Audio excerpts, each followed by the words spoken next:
여러분 반갑습니다. 정문석 목사입니다. 하나님의 은혜가 여러분 가정 가운데 함께하기를 주의 이름으로 간절히 기원합니다. 기도하겠습니다. 은혜로우신 주님, 예수 그리스도로 말미암아 우리의 즐거움이 더할 수 있도록 도와주시고 주님 바라보는 기쁨이 우리 영에 충만하도록 이끌어 주시옵소서. 예수님 이름으로 기도하옵나이다. 아멘.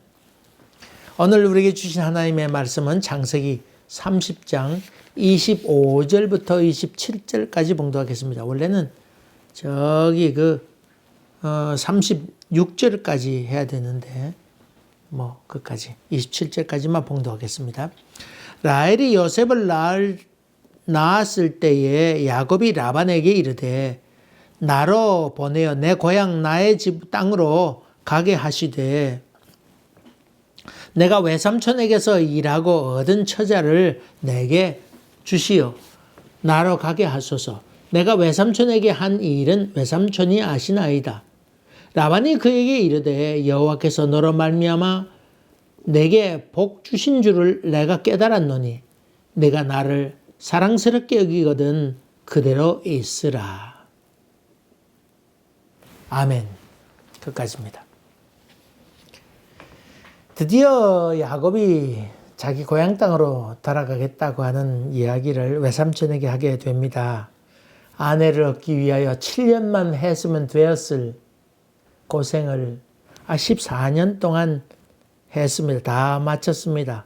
14년 동안 그 값을 치르고는 그렇게 이제 자기의 소신을 이야기하게 됩니다.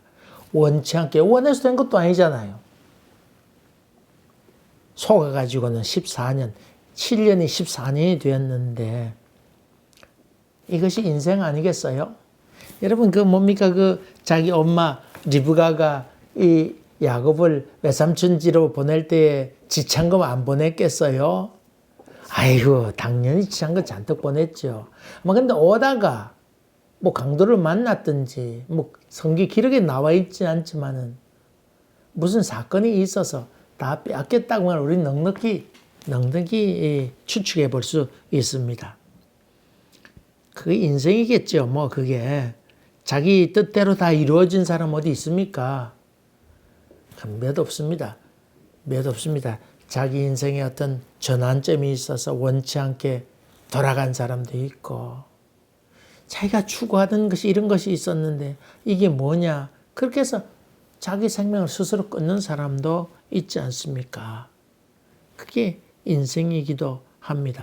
어쨌든 이 야곱이 귀향하기로 마음이 결심했는데 아마도 그 외삼촌을 암만하고 있어 봐야 더 이상 희망이 없겠다. 그런 생각. 내 이 사람하고 같이 있어야 도저히 더 희망도 없겠다. 아마 그런 생각을 가졌겠지요.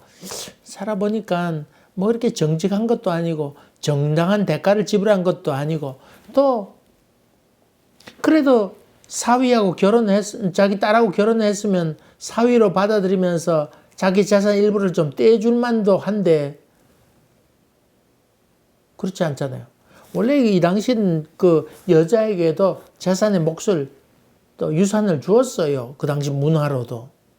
근데 그런 것이 도무지 보이지 않았던 것 같습니다. 아마 그렇게 돼서 아이고 그만 가야 되겠다. 또 자기 아버지 이삭의 생각을 하지 않았겠어요? 자기 아버지가 어릴 때부터 들려줬던 얘기, 너희가 이 가나안 땅에 정착해라. 하나님께서 약속하신 땅이다. 그 얘기를 그 마음가운데 품고 있지 않았을까요? 그런 생각도 아마 들었겠고. 또 야곱이 외삼촌집 라반으로 가다가 루스라고 하는 것에서 베델이라는 이름이 바뀌어서 베델이 됐죠. 베델이라는 것에서 하나님을 만나게 되잖아요. 내가 돌아오기까지 내가 너와 함께 하겠다는 약속의 말씀을 듣습니다. 내가 돌아오기까지 그 말씀이 마음가운데 확 새겨지지 않았을까요? 그러니까 내가 돌아갈 날이 있을 게다. 이런 생각을 그가 했을 것입니다. 그것을 마음에 기억하고 있으니까 돌아가야지. 더군다나 자기가 해야 할 의무 기간이 끝났으니까 돌아가야겠다. 그렇게 생각했습니다.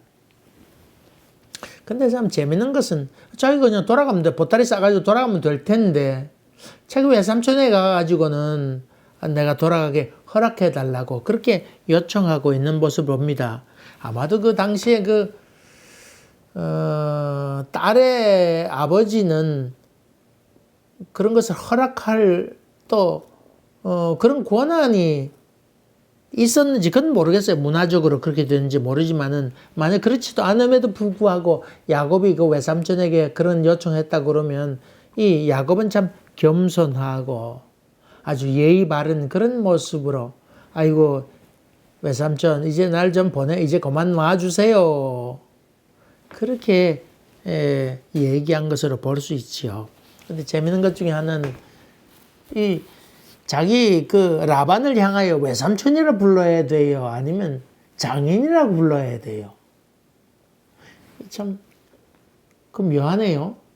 그렇지 않아요? 근데 그 바둑바둑 여기 성경에는 외삼촌에게, 내가 외삼촌에게 일하고, 외삼촌에게 계속해서 외삼촌에게 한 일을, 외삼촌이 아시나이다 하고, 외삼촌 자꾸 강조해서 지금 얘기하고 있지요.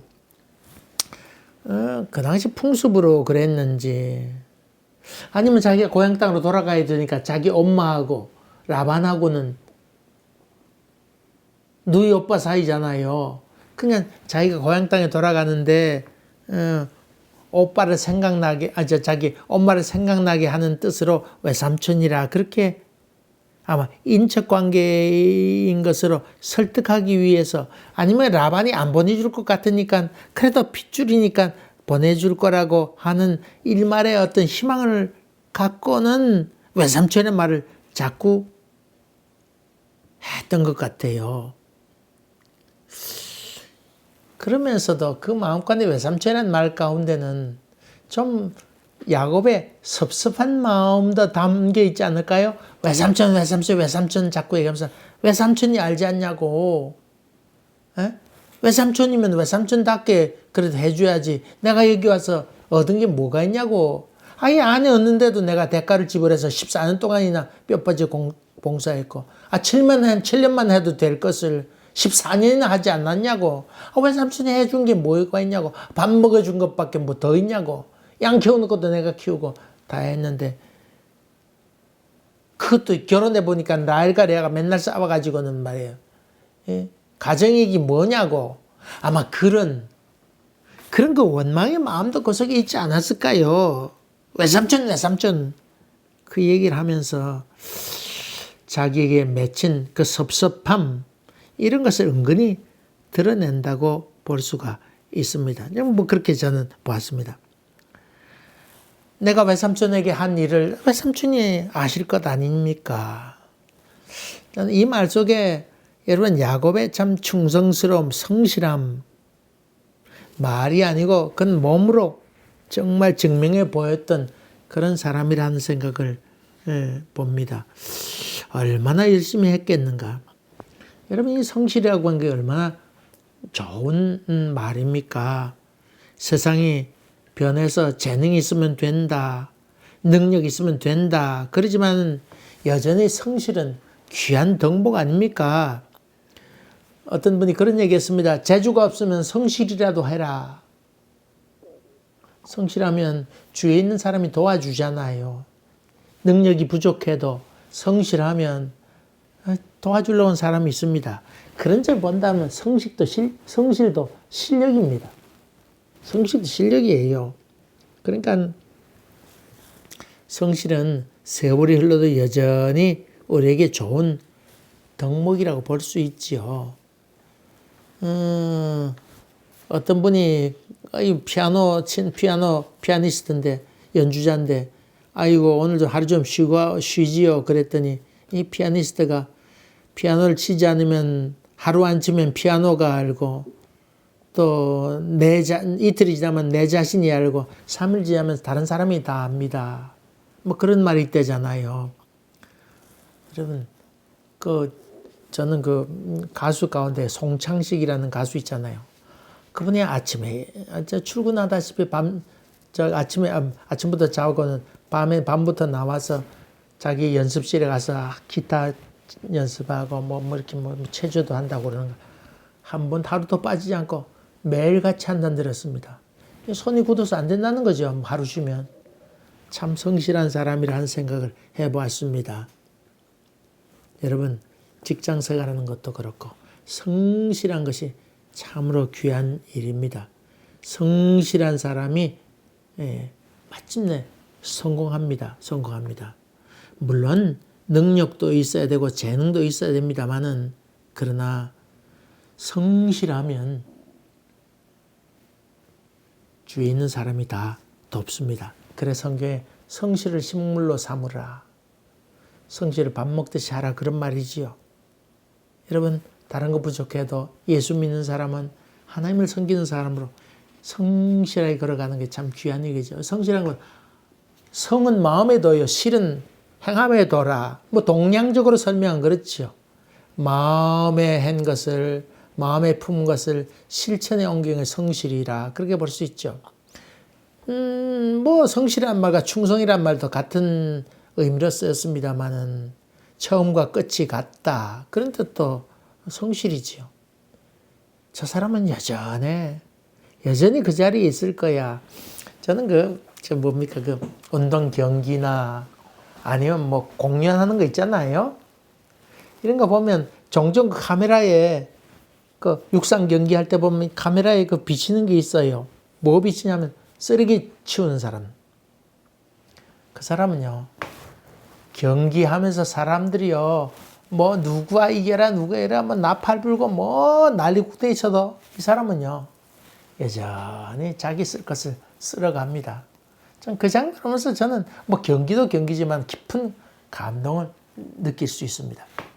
제가 처음 이 가나다 와서 얼마 있은 후에 이 교회에서 세계 합창제의 지휘자가 세계 합창제에 우리가 초청을 받아서 이렇게 참여하게 되었습니다.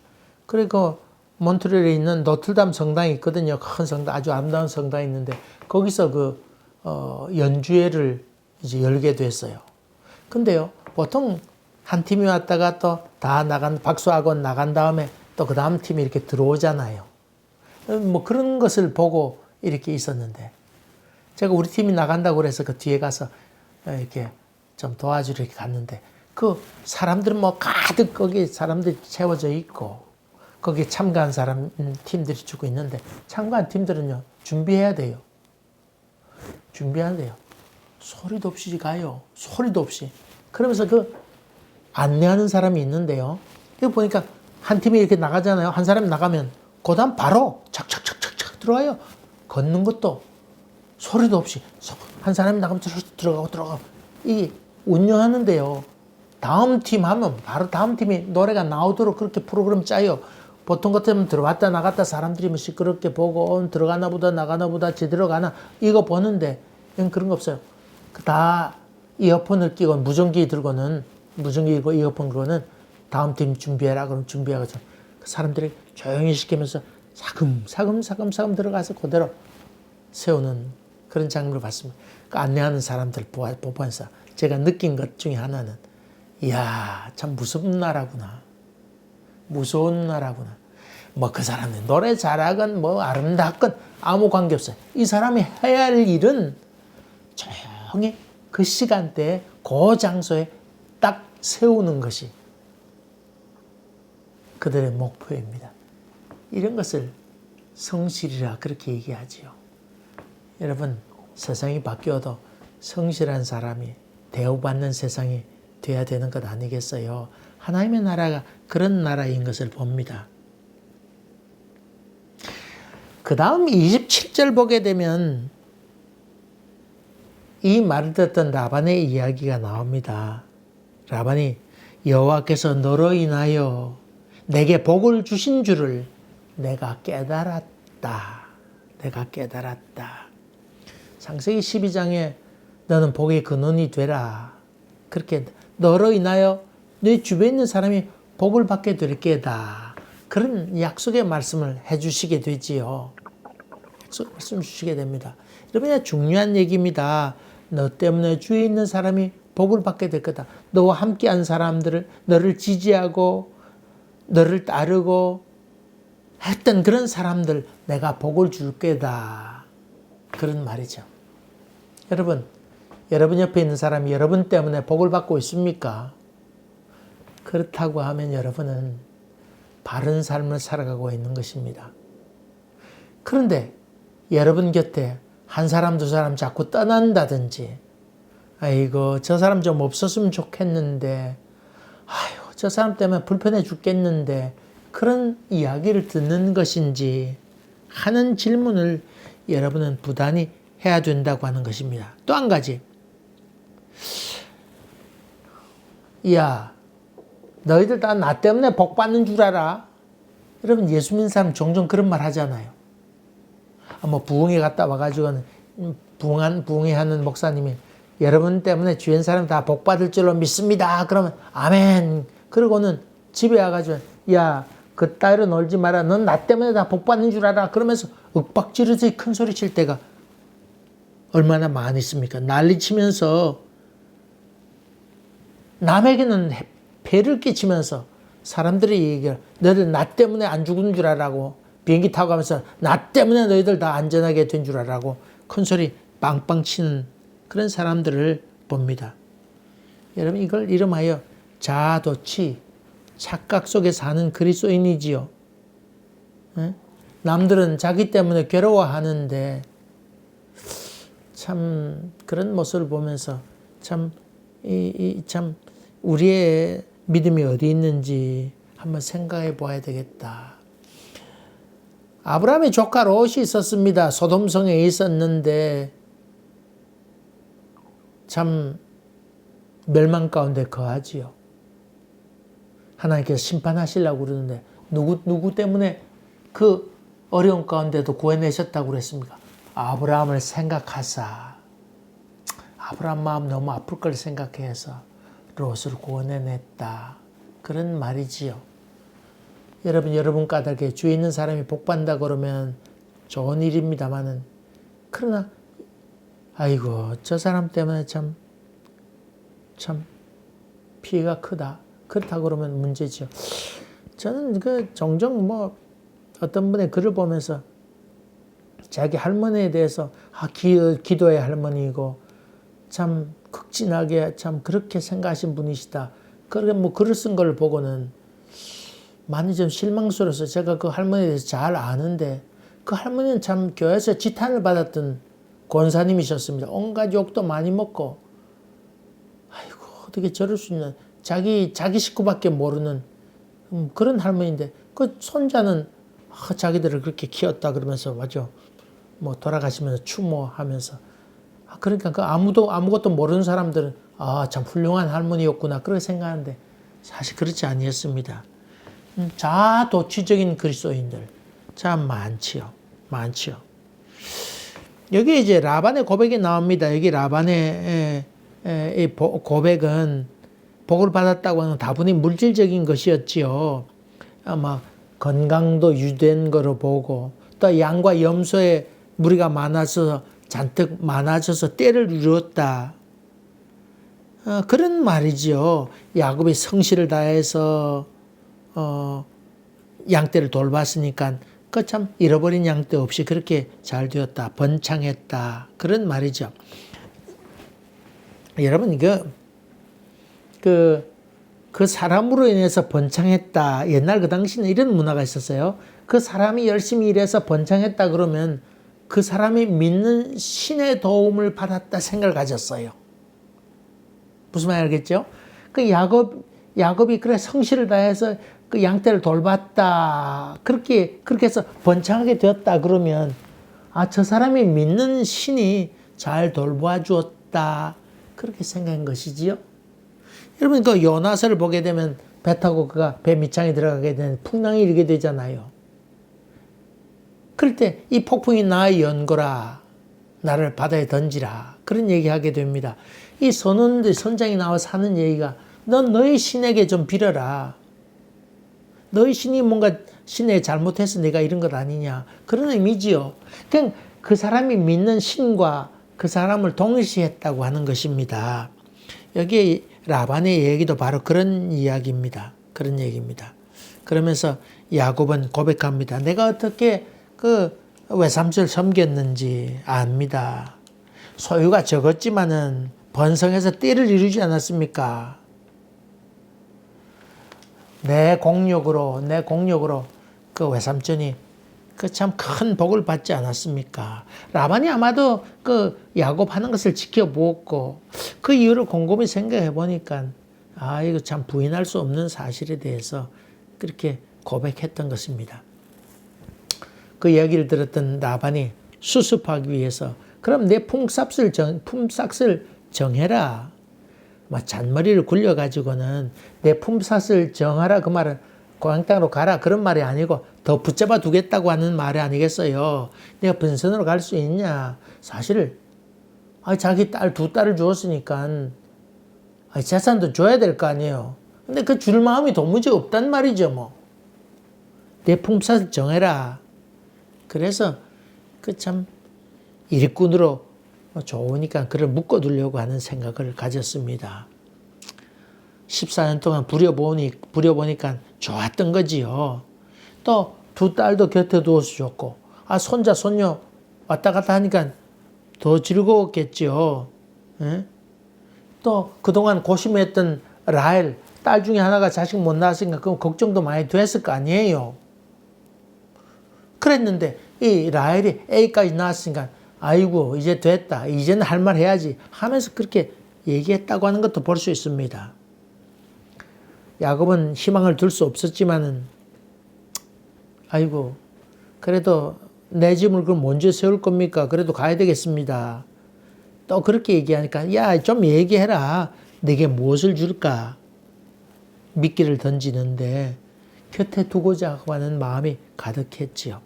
야곱은 그 당시 양 중에서도 별종이었던 얼룩덜룩한 것, 검은 양, 또 검은 염소 이런 것을 나에게 달라고 그렇게 그것을 품삯으로 이겨달라고 그렇게 얘기합니다.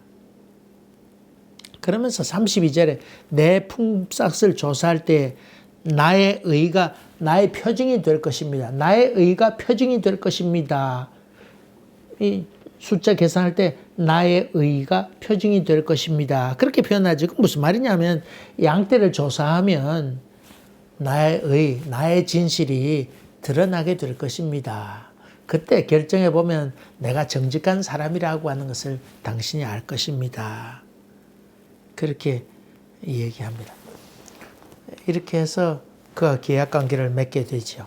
여러분 야곱을 우리가 선입감 가지면 사기꾼, 백수, 자기는 하나도 안 하고 공짜로 먹는 사람 그런 그 야곱에 대한 이미지가 있습니다만은 그러나 사실 야곱은 지극히 성실한 사람이었습니다.